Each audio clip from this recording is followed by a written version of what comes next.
Bien, entonces vamos a dar inicio a nuestra reunión de hoy, eh, encomendándonos a María, Madre de la Iglesia, Madre de Dios, ¿no? Madre de la Iglesia, que ayer celebrábamos. Eh, Vamos a encomendarle para que ella nos ayude a entender cuál es el plan que Dios tiene para nosotros en nuestro cuerpo, en nuestra sexualidad. Bien, vamos a compartir entonces acá, compartir. Acá vamos. Bien.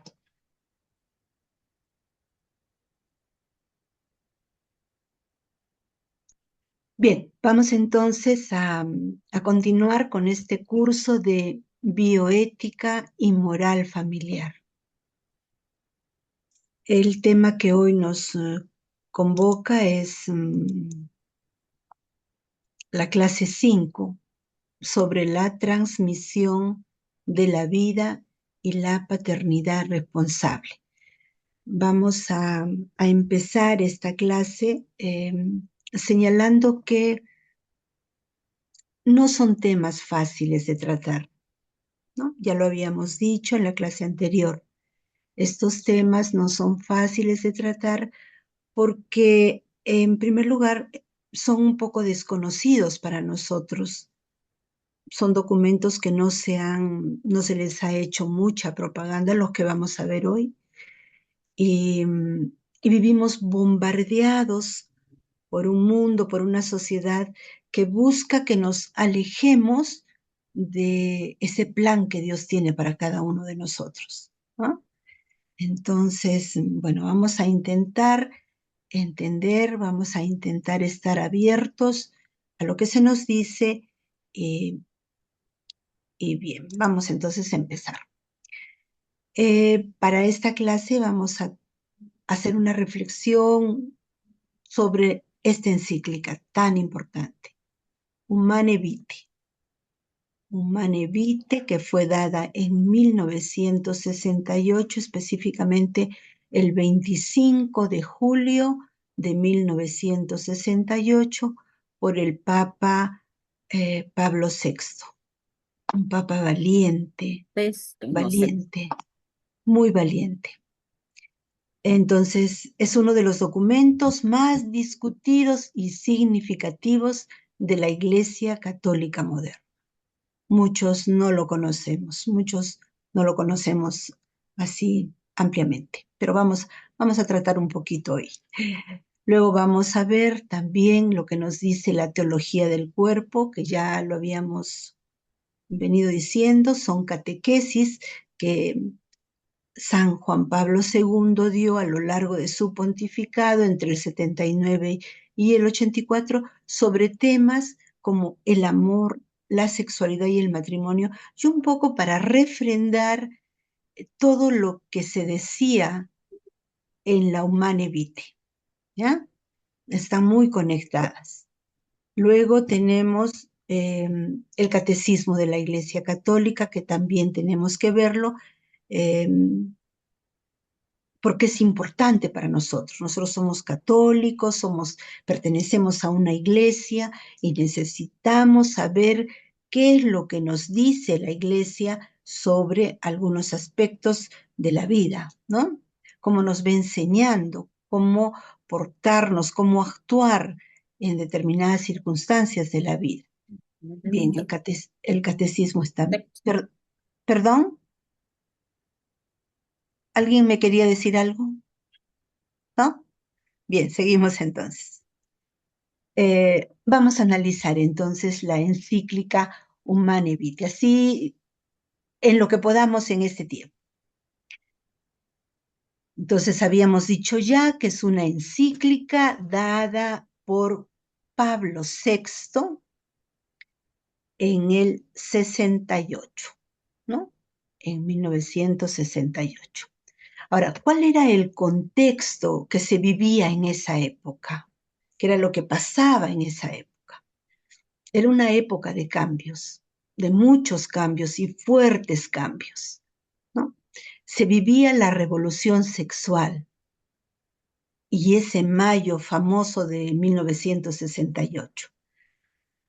Entonces, ¿qué fue la revolución sexual?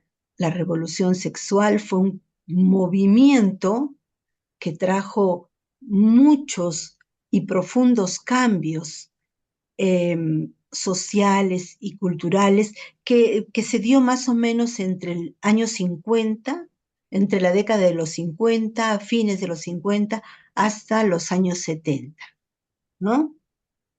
Y esta revolución sexual desafió los códigos tradicionales de la moral, del matrimonio y de la sexualidad.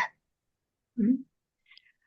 Publicada en plena revolución sexual, esta encíclica, y con el auge de la píldora anticonceptiva que se puso de moda, había una rebeldía cultural. La juventud occidental lideraba una fuerte ola de cuestionamientos a los valores tradicionales, a la autoridad, a las instituciones, como por ejemplo el matrimonio. ¿Bien? Entonces fue una época de cambios fuertes. Bien, dice, la revolución sexual fue un profundo cambio social y cultural en Occidente entre fines de los 50 y la década del 70, que desafió los códigos tradicionales de la moral, el matrimonio y la sexualidad. Y mayo del 68 fue una cadena de protestas estudiantiles y huelgas obreras que estalló en Francia, ¿no? Y fíjese, no duró solamente mayo, fue unos días de mayo, duró mayo y junio del 68. Y nuestra encíclica sale en julio. Es decir, que sí fue influenciada por lo que se dijo, o por lo que se hizo, o por lo que se proponía en estas dos grandes movimientos, ¿no? Eh, Mayo del 68 es considerado uno de los acontecimientos culturales y políticos importantes del siglo XX, porque trajo consigo un cambio en los valores, la moral y las relaciones de autoridad en la sociedad occidental, que luego se difundió por todo el mundo, ¿no? Mayo del 68, revolución sexual, dos acontecimientos grandes que marcaron la promulgación de esta encíclica. Bueno, ¿qué cambios sociales se dieron o se propusieron y se dieron, ¿no?, a través de estos movimientos? En primer lugar, un profundo quiebre cultural, social y laboral que liberalizó las costumbres de las sociedades occidentales. Mire, liberalizó las costumbres, pero los hombres no eran más libres. Al contrario, estaban más llenos de esclavitudes, ¿no? Entonces, liberalizó las costumbres de las sociedades occidentales, pero eso no equivalió a darle libertad real a la gente. Luego también hubo una separación entre sexo y procreación. Estos movimientos sociales promovían una libertad individual total, donde el placer sexual se desvinculaba por completo del matrimonio y de la apertura a la vida. Fíjense, separación de sexo y procreación. ¿Cuáles son las dos características para la Iglesia, para los cristianos, de la unión conyugal?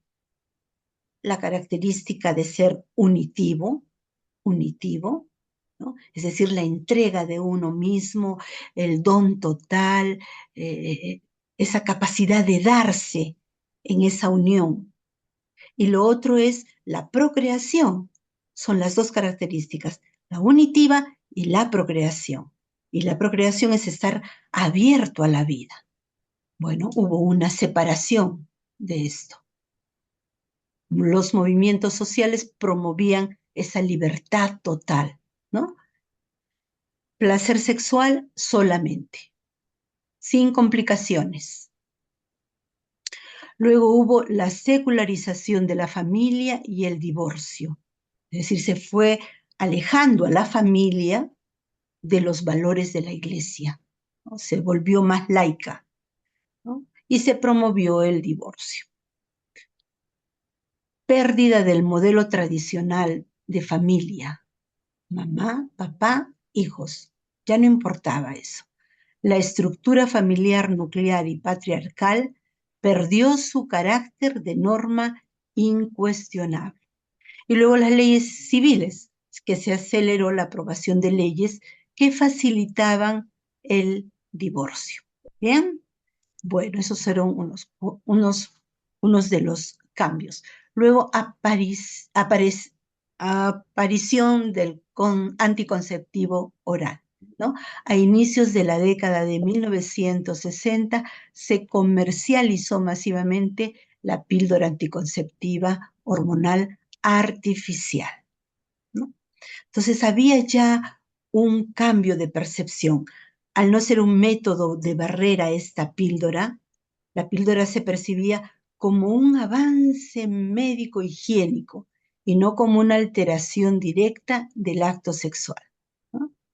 Esto generó una enorme presión pública para que la iglesia cambiara su postura tradicional.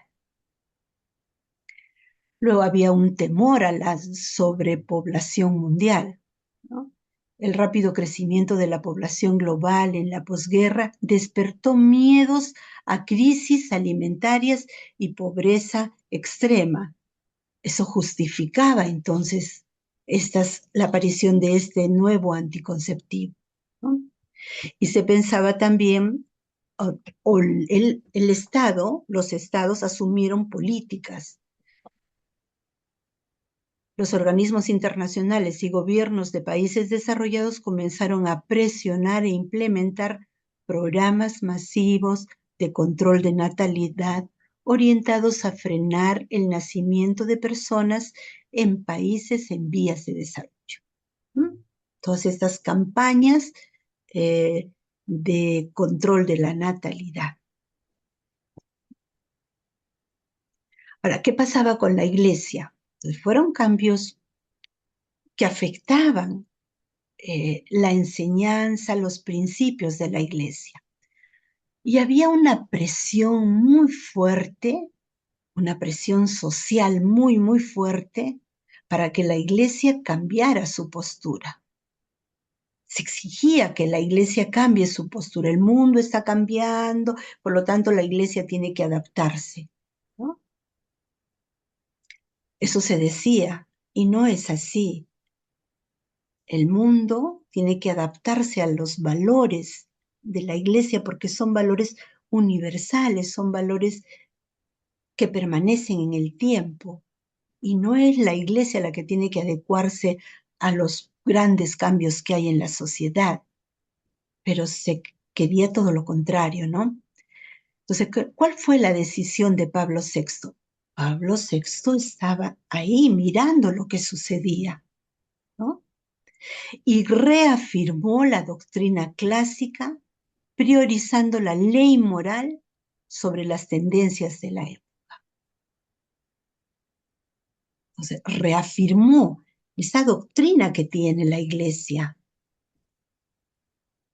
y priorizó la ley moral sobre todos esos nuevos avances, todos esos cambios que se habían propuesto y que se estaban dando. El contexto radical de mayo del 68 influyó grandemente en la publicación de esta encíclica. Ya se estaba preparando desde tiempos antes, ¿no? Pero pareciera que con estos acontecimientos no se iba a promulgar. Pero no, Pablo VI, al contrario, dijo, por esto es que voy a publicar esta encíclica, ¿no? Dice, el contexto radical de mayo del 68 influyó de manera decisiva en la publicación de la Humane Vitae, actuando como el detonante de urgencia. Se veía ya más urgente, era más urgente publicar esta encíclica, estas enseñanzas que traía ella, ¿no? Como el detonante de urgencia que llevó al Papa Pablo VI a publicar la encíclica solo 2 meses después. Esto fue el 25 de julio de 1968, a pesar, fíjense, a pesar de las inmensas presiones que tenía para hacer lo contrario. Había muchas presiones para que no la publicara, para que más bien la Iglesia adaptase su enseñanza a estos cambios, ¿no? Y no fue 2 meses después, porque este mayo del 68 no fue solo mayo, terminó todas estas protestas estudiantiles, todas esas huelgas que se dieron en Francia, terminaron más o menos a fines de junio, ¿no?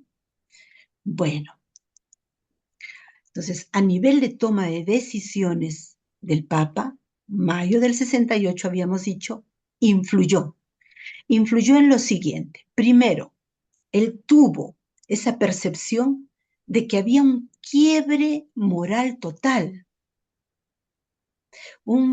Y entonces, ¿qué quiso hacer? Quiso poner un freno a la deriva cultural, ¿no?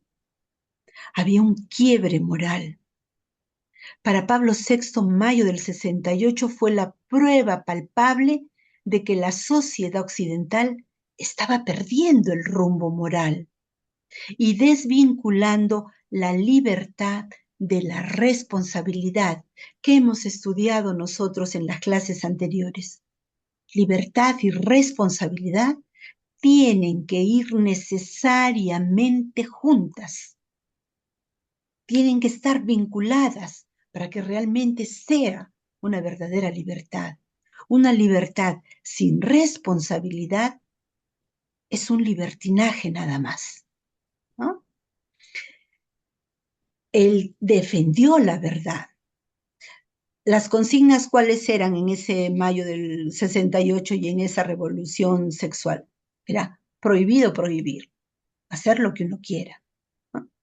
Entonces el Papa sintió el deber urgente de reafirmar que existen verdades morales objetivas e inmutables que la Iglesia no puede cambiar por modas de la época.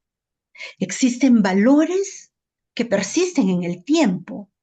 Por eso llevamos 2000 años, más de 2000 años, porque tenemos valores que vienen de Cristo. Esos no pueden cambiar,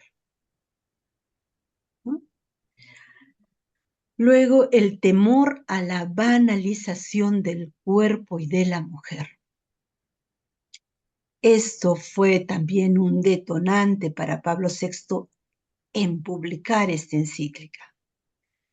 Pablo VI vio que la liberación sexual promovida en las calles del 68 corría el riesgo de convertirse en un hedonismo, placer por placer, nada más, donde el ser humano fuera usado como un objeto de placer,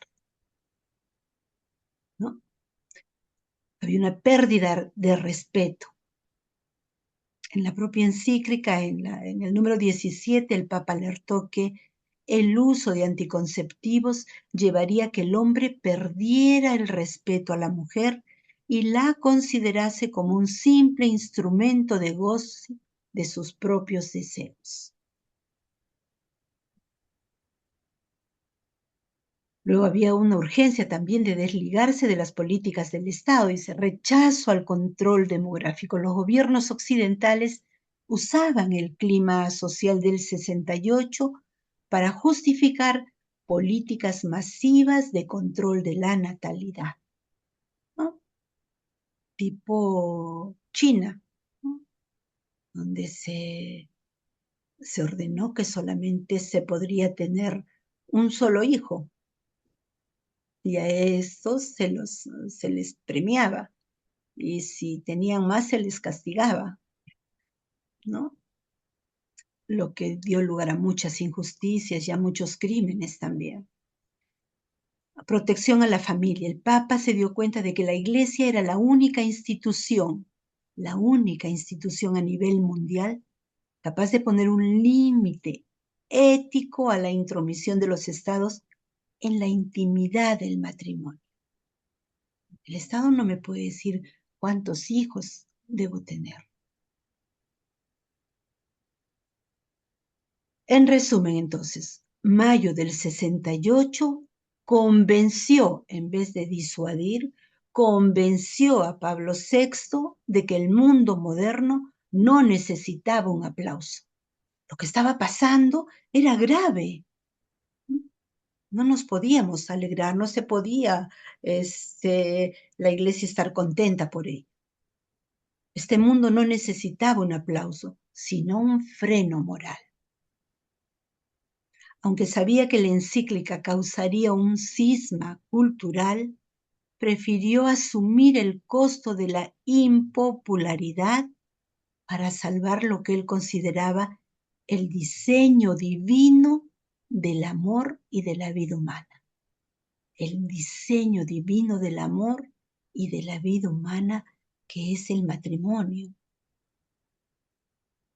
Y el matrimonio vivido en estas dos características, unitivo y procreativo, ¿no?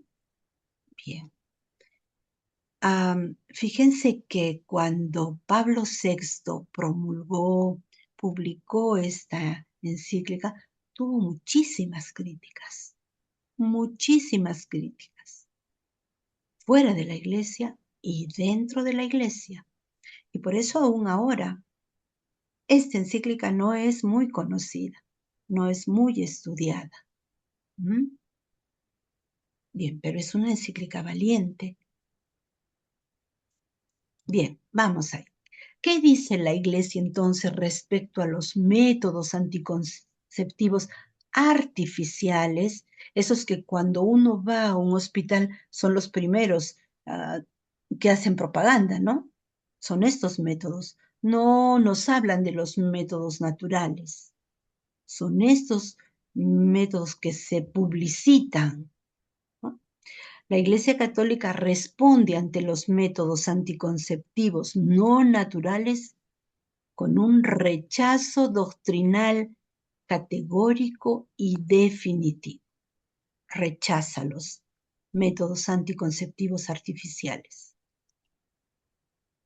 Desde el punto de vista de su magisterio, la anticoncepción artificial es considerada un mal intrínseco, un mal en sí mismo, es decir, que nunca puede justificarse, ni siquiera por razones de salud, economía o estabilidad familiar.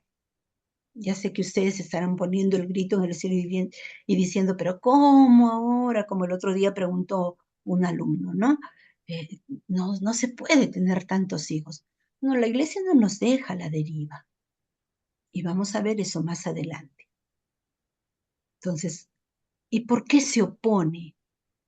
Porque existen evidencias científicas que estos métodos provocan efectos secundarios en las mujeres que los utilizan, ¿no? Bien, vamos entonces acá. La respuesta de la Iglesia es aún más severa frente a ciertos anticonceptivos no naturales químicos o mecánicos, como el DIU o la píldora del día siguiente, que pueden actuar impidiendo la implantación de un óvulo ya fecundado. Nosotros habíamos visto cuándo empieza la vida, desde el primer momento. La vida empieza desde el primer momento. Desde el primer momento ya hay un nuevo ser, ya hay una nueva persona, ¿no? Entonces, para la teología católica, la vida humana comienza en la concepción, por lo que cualquier mecanismo que destruya un embrión antes de fijarse en el útero es considerado un efecto abortivo. Y a esto se le suma una falta moral grave contra el quinto mandamiento. No matarás. No matarás. Luego también se opone porque hay efectos secundarios en las mujeres que los utilizan, ¿no? Los anticonceptivos como la píldora, los parches, las inyecciones, etcétera, etcétera. Estas hormonas imitan a las hormonas naturales de la mujer para engañar al cuerpo y suspender temporalmente la ovulación. Altera el sistema endocrino para bloquear la fertilidad natural.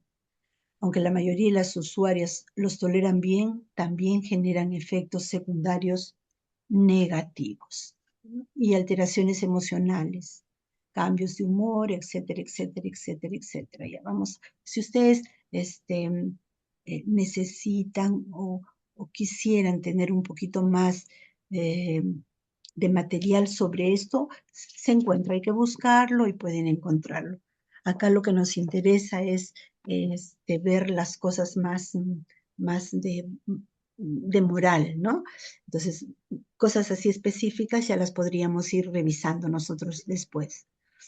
Bueno, sangrado impredecible, malestares físicos, retención de líquidos y peso, y hay riesgos graves para la salud también, como coágulos sanguíneos, impacto en el riesgo de cáncer, pérdida de densidad ósea, alteraciones metabólicas.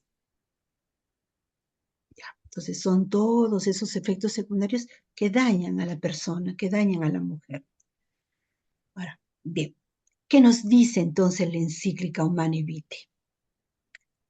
Ya sabemos, escrita por el Papa Pablo VI, es el documento central que define esta doctrina. Establece que el acto conyugal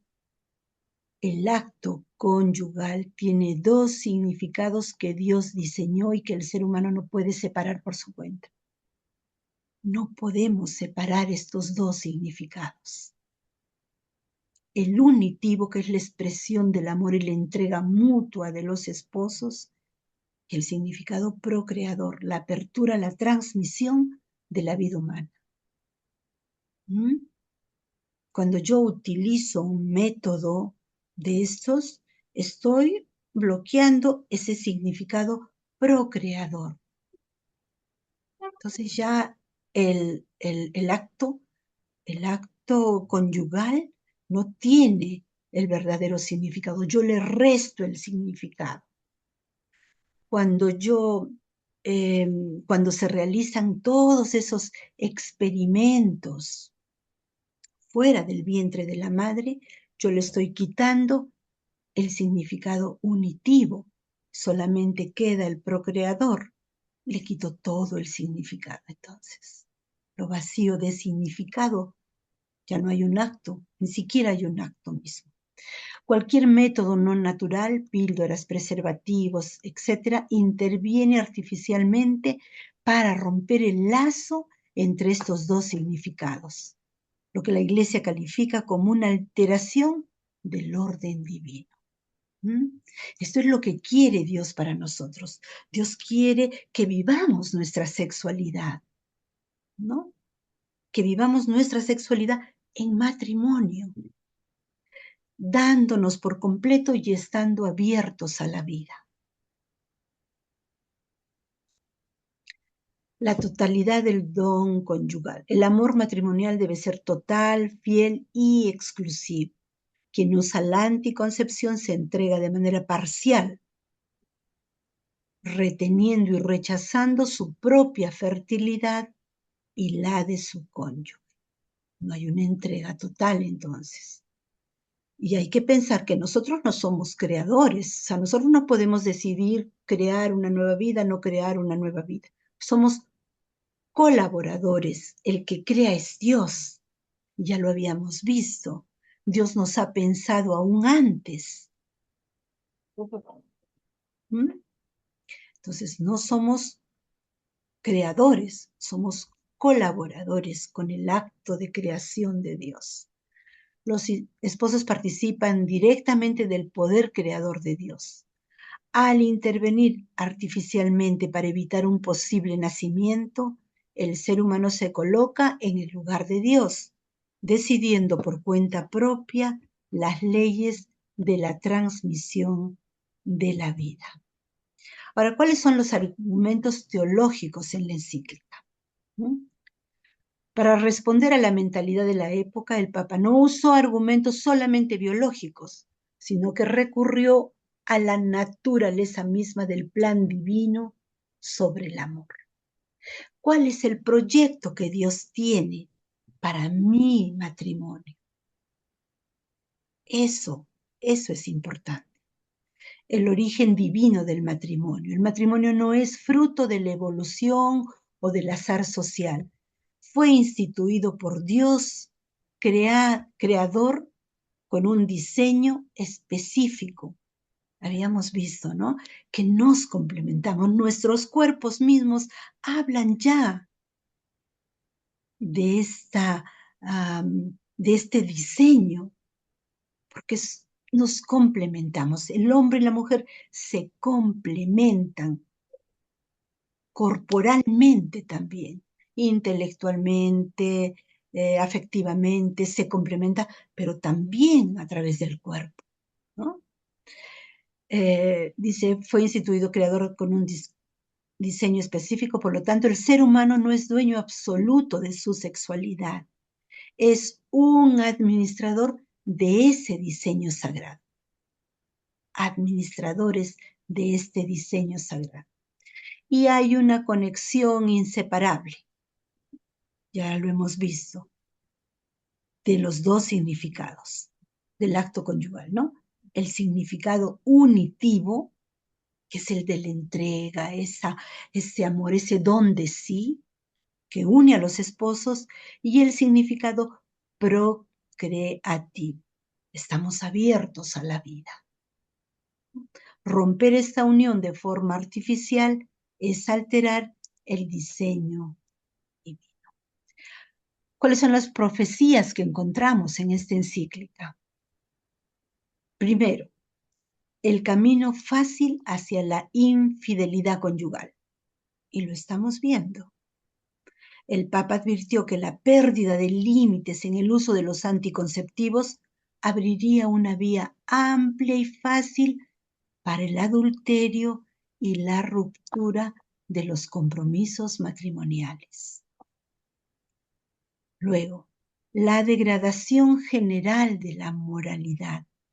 Al desligar el sexo de la responsabilidad de la procreación, la sociedad experimentaría un descenso general en los niveles de moralidad, afectando especialmente a los jóvenes, quienes carecerían de un marco de dominio propio.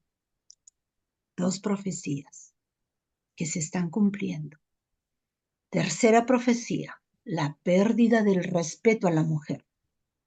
El hombre, al habituarse al uso de prácticas anticonceptivas, perdería de vista el valor integral de la mujer. Comenzaría a considerarla como un simple instrumento de goce para sus propios deseos, olvidando su equilibrio psíquico y corporal. Y cuarta, el peligro del control estatal totalitario. Los gobiernos y autoridades públicas, al ver validada la manipulación de la natalidad, se atribuirían el derecho de intervenir en la intimidad de las familias. El Estado terminaría imponiendo métodos anticonceptivos o políticas demográficas obligatorias a sus ciudadanos. Lo hemos visto también, ¿no? Lo hemos visto también. Bien, acá. ¿Y cuáles son los argumentos bíblicos y la tradición patrística? O sea, no solamente a partir de la Humanae Vitae se defiende el valor de la vida, se defiende el valor de la unión conyugal entre los esposos, sino ya desde mucho antes, desde siempre, diría yo, ¿no? Por eso hablamos de argumentos bíblicos y la tradición de los padres de la Iglesia. La argumentación de la Iglesia Católica contra la anticoncepción artificial no se limita a decretos modernos, posee raíces profundas en la exégesis bíblica y en la tradición patrística. Durante los primeros siglos del cristianismo existió un consenso unánime que condenaba cualquier intento de separar el acto sexual de la procreación. Y había una condena a ello. Aunque la Biblia no menciona tecnologías modernas como las píldoras, el magisterio católico e intérpretes teológicos asientan su postura en principios generales sobre la vida. El primero, lo que nos dice Génesis, lo que nos dice Dios a través del Génesis. Sean fecundos y multiplíquense, llenen la tierra y sométanla. La Iglesia lee este pasaje no como una sugerencia opcional, sino como la orientación estructural innata dada por Dios al diseño del cuerpo humano y a la institución matrimonial. Y luego hablamos en Génesis 38 del pecado de Onán. Cuenta una historia, ¿no? Judá ordenó a su hijo Onán unirse a Tamar. Tamar era la cuñada que había estado casada con el hermano, pero el hermano murió. Entonces, se acostumbraba que cuando moría el hermano, el otro hermano tenía que estar con la esposa para darle descendencia a su hermano fallecido. Ya, Judá ordenó a su hijo Onán unirse a Tamar para darle descendencia a su hermano fallecido conforme a la ley del levirato. El texto relata, sabiendo Onán que la descendencia no sería suya, cada vez que se unía la mujer de su hermano, vertía en tierra su semen para no darle descendencia. Esto que hacía desagradó a los ojos del Señor, quien también le quitó la vida. ¿Bien? El pecado de Onán. La teología católica tradicional interpreta que el castigo divino no ocurrió únicamente por desobedecer la ley, sino por el acto físico intrínseco de alterar y frustrar la finalidad natural de la unión sexual. Luego en Gálatas se nos habla de la condena de la parmaqueia. En el Nuevo Testamento San Pablo condena la hechicería o magia, ¿no? Historiadores de la Iglesia señalan que en el contexto grecorromano del siglo I, la parmaqueia incluía explícitamente la fabricación y consumo de pociones, brebajes, hierbas químicas con fines puramente anticonceptivos o abortivos, ¿no? Luego los padres de la Iglesia también argumentaron esto, y vamos a hablar acá de San Agustín. Es el autor patrístico que con mayor rigor estructuró la moral conyugal adoptada después por la Iglesia de Occidente. En su tratado El matrimonio y la concupiscencia escribe sobre los matrimonios que evitan los hijos. ¿Qué nos dice San Agustín? La relación sexual conyugal se torna ilícita y vergonzosa cuando se evita deliberadamente la concepción de los hijos. Esto lo hacen aquellos que recurren a pociones anticonceptivas o actos que destruyen la fertilidad. Desean ser llamados esposos, pero pierden la realidad del matrimonio al despojarlo de su fruto primordial. Esto nos dice San Agustín. Y luego hay otros padres de la Iglesia también. ¿Y qué nos dice la teología del cuerpo? Ya la hemos revisado en clases anteriores, ¿no? Nos enseña Juan Pablo II que el cuerpo tiene un significado esponsal, la capacidad de expresar amor, ¿no? En las relaciones sexuales, dice, los esposos se dicen mutuamente, me entrego a ti totalmente. Eso debe decir una relación sexual. Me entrego a ti totalmente. La mentira de la anticoncepción artificial es que, al usar la píldora o preservativos, el cuerpo dice una mentira, ya que el mensaje real pasa a ser, me entrego a ti, no totalmente. Me entrego a ti totalmente, excepto mi fertilidad, ¿no? Se retiene una parte esencial de la persona. No hay una entrega total. ¿Mm? Luego, paternidad responsable, es lo que siempre nos habla Juan Pablo II. Dice, y fíjense acá, la teología del cuerpo aclara, la teología del cuerpo nos ayuda a entender más la encíclica Humanae Vitae. ¿Ya? Entonces, ¿qué nos aclara la teología del cuerpo? Que la Iglesia no exige tener el mayor número de hijos posible. O sea, la Iglesia no nos dice, tengan todos los hijos del mundo. No, porque no es responsable, ¿no? No sería lógico esto. La paternidad responsable implica evaluar con prudencia las condiciones de salud económicas y psicológicas de la familia. O sea, yo tengo que evaluar con mi pareja cuáles son mis condiciones, cuáles son nuestras condiciones para decidir, ¿no? Pero la diferencia está en el cómo. La gran diferencia entre los métodos naturales y los artificiales, los naturales son los que nos propone la Iglesia y los artificiales, que son químicos y artificiales totalmente, dice, no es la intención, sino el método. Yo creo que también la intención es no tener hijos, pero no tener hijos no por egoísmo, sino porque hay razones realmente que no, en las que no conviene, no vamos a poder cuidarlos, no vamos a poder atenderlos. Entonces, no es el método es lo que hace diferente uno u otro, el modo. Dice, los métodos naturales respetan el diseño biológico del cuerpo y la anticoncepción lo altera de forma deliberada, ¿no?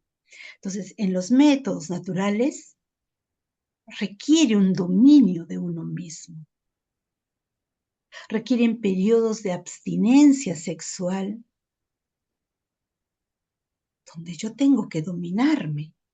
Yo no soy una persona sin capacidad de dominio. Yo tengo que ahí demostrar que puedo controlarme, que puedo dominar esos impulsos que tengo. ¿Qué me hace a mí diferente a un animalito? Los animalitos no pueden controlarse. Nosotros sí, tenemos capacidades que nos permiten controlarnos, ¿no? Juan Pablo II señala que esto no es un castigo, el control, sino un ejercicio de libertad y dominio propio. Hay un autodominio, ¿no? Si un esposo no puede contenerse durante unos días por el bien o la salud de su esposa, corre el riesgo de usarla como un objeto de placer. La abstinencia fortalece el diálogo, la ternura y el respeto mutuo. Luego somos colaboradores, no somos dueños, ¿no? El ser humano es considerado un administrador del don de la vida, no un dueño. Al usar los ritmos naturales creados por Dios en la biología femenina, los esposos se acoplan a las leyes de la naturaleza en lugar de violentarlas con fármacos o con barreras. Mire,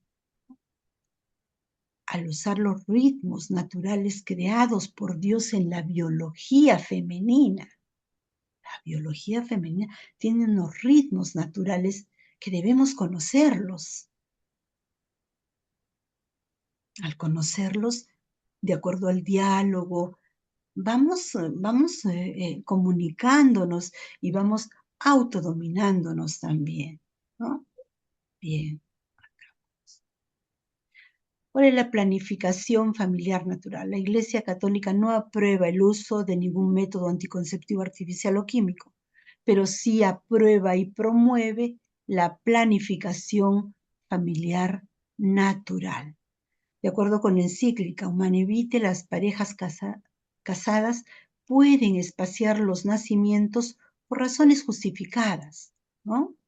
Sirviéndose exclusivamente de la abstinencia periódica durante los días fértiles de la mujer, que no son muchos días. Entonces, los métodos modernos basados en la conciencia de la fertilidad que están respaldados institucionalmente son los siguientes. Vamos a pasar rápido. El método de la ovulación Billings, el modelo Crichton, luego acá el método sintotérmico, el método de los días fijos, es decir, nos da alternativas. No nos dice, no se prohíben los métodos artificiales, sino nos dice, se prohíben los métodos artificiales porque son dañinos. Y al final hay algunos hasta abortivos. Pero les entregamos estos métodos naturales que van a ayudar a la pareja, que van a hacerlos a ustedes capaces de controlarse, capaces de comunicarse, capaces de respetarse, ¿no? Bien, entonces acá, ¿cuáles son las conclusiones que sacamos a todo esto? ¿Cuáles son las conclusiones? Para hacerlo más fácil. En primer lugar, debemos estar convencidos sobre el valor que tiene esta gran encíclica, sobre lo profética y valiosa que es. Reconocer que su lenguaje no es de prohibición, no es no, sino más bien un lenguaje en el que nos invita a valorar y respetar mi cuerpo primero y el del otro, el de los demás, ¿no? No se trata de prohibir, se trata de proteger. La Iglesia protege la totalidad del amor humano para que no se convierta en un objeto de consumo. La Iglesia entonces no busca limitar nuestra libertad, sino asegurar que el sexo no se vacíe de su significado más profundo, que es la entrega total, significado unitivo, y la apertura a la vida, que es el significado procreativo, ¿no? La planificación artificial llena nuestro cuerpo de químicos que lo alteran y producen efectos a corto y largo plazo. Ya se conocen todos estos efectos negativos que producen en las mujeres que los toman o que los usan. La planificación familiar natural no tiene efectos secundarios. Nos ayuda a conocernos y comunicarnos mejor. Los anticonceptivos hormonales alteran el ritmo natural de la mujer de forma artificial. Seguir la norma de la Iglesia implica respetar los ritmos biológicos naturales del cuerpo sin medicalizar una función sana. Una función sana, ¿no? Los anticonceptivos son químicos que van contra órganos totalmente sanos. El problema de la píldora y otros métodos es que históricamente la carga de la anticoncepción ha caído casi exclusivamente sobre las mujeres. Los métodos naturales exigen que el hombre y la mujer compartan la responsabilidad por igual. El hombre entonces debe aprender a respetar los tiempos de su pareja, lo que fomenta, y habíamos dicho, el dominio propio, la comunicación y un respeto profundo por la dignidad femenina, evitando que la mujer sea vista como un objeto siempre disponible. Hay que resaltar el valor del dominio de sí versus el consumismo sexual, que no es otra cosa que la cultura del descarte. Hoy el sexo se promociona como un bien de consumo rápido e inmediato. Te uso, te descarto. Te uso, te descarto. Entonces hay que saber esperar y dominar los impulsos, fortalecer el carácter y el amor real.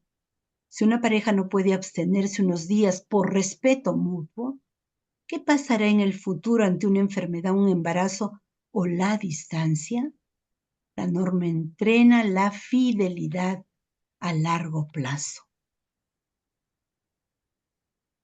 Debemos entonces tener en cuenta que las advertencias de Pablo VI en 1968 se han cumplido.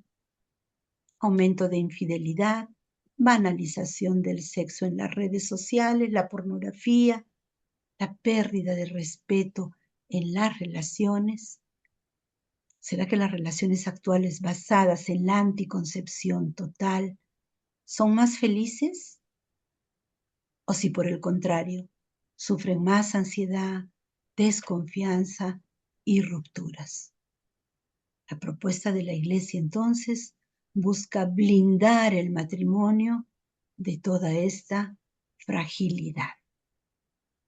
Y concluimos con una frase de Juan Pablo II. La planificación familiar natural es un diálogo continuo entre los esposos, un lenguaje que expresa la donación total de uno mismo. Ahí está. Bien, entonces no es un tema fácil, pero hay que estar abiertos a todo lo que la Iglesia nos enseña, porque somos cristianos seguidores de Cristo y solo hay una enseñanza moral, que es seguir lo que Él nos pide, seguir para nosotros ese diseño que Dios tiene para nosotros, ese sueño que Dios tiene para nosotros, ese plan divino para nosotros, para nuestra familia, para nuestro matrimonio. Bien, alumnos, entonces hasta aquí llegamos, ya van a ser las 9, estamos bien. Y las preguntas que pueden ser respondidas también se las voy a tratar de colocar mañana, no puedo temprano, pero en la tardecita. Entonces son 3 preguntas. Hasta aquí, díganme, ¿algún aporte, algo? Solamente decirles que este sábado y domingo es el encuentro, ¿verdad? Son las clases presenciales. Así que nosotros vamos a tener el día domingo y vamos a hablar sobre otra encíclica también. Y ahí vamos a tener un tiempo bastante largo como para poder de repente profundizar en algunos de estos temas que hemos venido viendo en estas clases virtuales. Así que todos sus aportes serán bienvenidos. Otra cosa más es que a partir de después de las clases presenciales vamos a tener una clase más. Yo quisiera ya dar oportunidad a quienes me están presentando trabajos. El trabajo final ustedes tienen que exponerlo porque es una nota del trabajo y una nota de la exposición que hagan, ¿no? Entonces tiene que haber una exposición. Pues si más pronto presentan el trabajo, más pronto pueden exponer y vamos así avanzando y dando oportunidad a que todos podamos exponer, ¿no? Porque no tenemos muchas clases para ello. Así que vayan ya preparando sus trabajos, no son algo complicado. Ustedes han visto las clases, son temas duros, son temas de repente difíciles, son temas que no los entendemos muy bien, pero tratamos de hacerlo en un lenguaje muy, muy sencillo, las preguntas son sencillas, entonces las exposiciones que ustedes hagan también son de manera sencilla, lo que vamos entendiendo sobre este documento, qué es lo más importante para mí, ¿no? Entonces, ¿qué me dice? Yo reviso sus trabajos y me parecen muy buenos, así que supongo que no solamente están utilizando la inteligencia artificial, que me doy cuenta cuando lo hacen, pero veo también algo de su propia producción y veo trabajos también donde hay su propia experiencia y yo los felicito, así que todo bien. Bien, ahora sí, algún comentario? Maestra, buenas noches. Buenas noches. Maestra, disculpe, Ahora que ha mencionado el trabajo final, quería preguntarle, ¿es para preparar PPT o en formato Word se le va a presentar? En Word mejor. La No, exposición, como gusten, como sea más fácil para usted. Si en Word puede, porque lo presentan en la plataforma, ¿verdad? Entonces, sí, si para ustedes es más fácil en Word y para mí también, perfecto. Si lo otro es más fácil y yo lo puedo ver, también. O sea, que ustedes estén cómodos es importante. ya maestra, gracias. Muy bien. ¿Alguna alguna consulta, un aporte? Maestra, una consulta más, disculpe. Sí.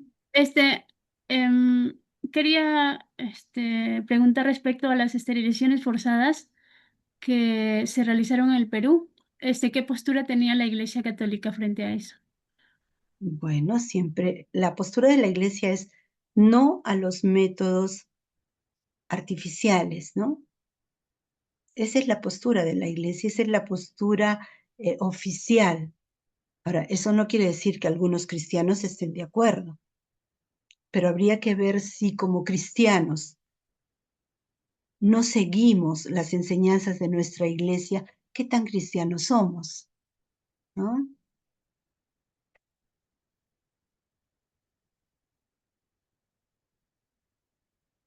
¿Alguna otra consulta? Maestra, buenas noches. Bueno, solo igual un aporte, ¿no? Al analizar estos temas, como usted lo menciona, son temas muy fuertes, muy latentes, porque imagínate que el Papa en el año 1800 y tantos habló de este tema y hoy estamos en el año 2026 y este tema de la sexualidad pues ya desborda, ¿no? Tremendo desafío que tenemos como iglesia y hay mucho que trabajar, obviamente, desde la familia, ¿no? Desde la familia y desde nuestros niños que crezcan con esos valores. Porque si el modelo de familia no ayuda a fortalecer los valores cristianos en la valoración a la sexualidad, pues nos vamos perdiendo. Entonces, desde donde estamos, también para nosotros mismos, ¿no? A veces es fuertecito, ¿no? Porque a veces nuestras realidades es de convivencia tanto tiempo y no sin llegar al matrimonio, ¿no? Entonces es para reflexionar uno mismo y ver desde nuestra realidad, pues cómo aportamos, ¿no? Para defender siempre la postura del el evangelio, pues, ¿no? En nuestros niños, en nuestras familias. Muy bien, muchas gracias. Bien, si no hay entonces más comentarios, eh, estaríamos finalizando la clase de hoy y ya nos estaríamos viendo presencialmente el próximo domingo. Así que un abrazo a todos ustedes a la distancia ¿Aló? y traten de, sí, ¿Aló? Hermana Mariby, ¿me escuchas? sí, sí, sí te escucho. Soy Bismar. Quisiera preguntarle que no puedo enviarte mi trabajo. Es que en la plataforma quiero enviar, pero no se envía, yo no sé por qué. O te puedo enviarte al WhatsApp personalmente. Yo estoy recibiendo trabajos en mi WhatsApp. Así que Ah, ustedes ok. compartan el teléfono y yo con mucho gusto los califico desde mi WhatsApp. Ya, hermano, entonces, No, este entonces es su no hay número. motivo para que ustedes dejen de presentar sus trabajos. Incluso fíjense, cuando yo reviso los trabajos que ustedes me presentan y reviso sus anteriores trabajos y veo que a alguno le falta, yo les estoy mandando mensajitos diciéndole, te falta tal, te falta cual, presenta para que no bajes tu promedio. Así que no hay disculpa para que después salgan jalados cualquiera de ustedes.